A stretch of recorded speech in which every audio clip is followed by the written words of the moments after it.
یورپی یونین نے پاکستان کو اہم علاقائی قوت قرار دیتے ہوئے افغان سرزمین سے دہشت گردی کے خلاف اس کا حق دفاع تسلیم کر لیا۔ نائب صدر یورپی کمیشن کایا کلاس نے ایران امریکہ مذاکرات میں پاکستان کے کردار کی تعریف بھی کی۔ کایا کلاس نے وزیر اعظم شہباز شریف سے بھی ملاقات کی۔ انہوں نے علاقائی امن کے لیے پاکستان کے کردار کو سراہا۔ پاکستان اور یورپی یونین کے درمیان اسلام آباد میں 8ویں پاکستان یورپی یونین اسٹریٹجک ڈائیلاگ کا انعقاد ہوا۔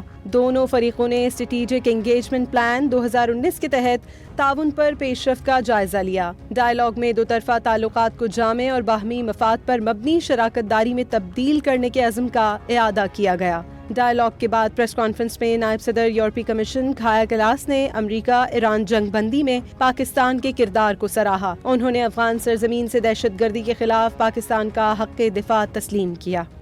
Here in the region, Pakistan has been locked in a conflict with Afghanistan. The fighting in recent weeks have had grave humanitarian consequences and also risks fueling further instability and radicalization.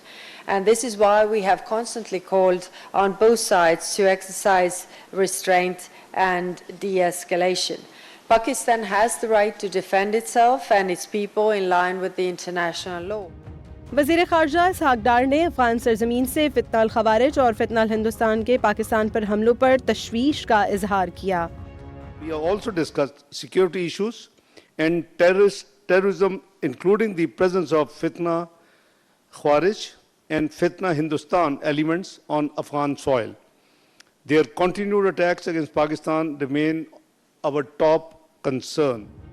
نائب صدر یورپی commission کایا class نے وزیر اعظم شہباز شریف سے بھی ملاقات کی۔ ملاقات کے دوران علاقائی اور بین الاقوامی صورتحال پر بھی تفصیلی تبادلہ خیال کیا گیا۔ وزیر اعظم نے خلیجی خطے میں پاکستان کی امن کوششوں پر بھی روشنی ڈالی۔ انہوں نے یورپی یونین کی جانب سے بھرپور حمایت پر یورپی قیادت کا شکریہ ادا کیا۔ کایا کلاس نے علاقائی امن کے لیے پاکستان کے کردار کو سراہا۔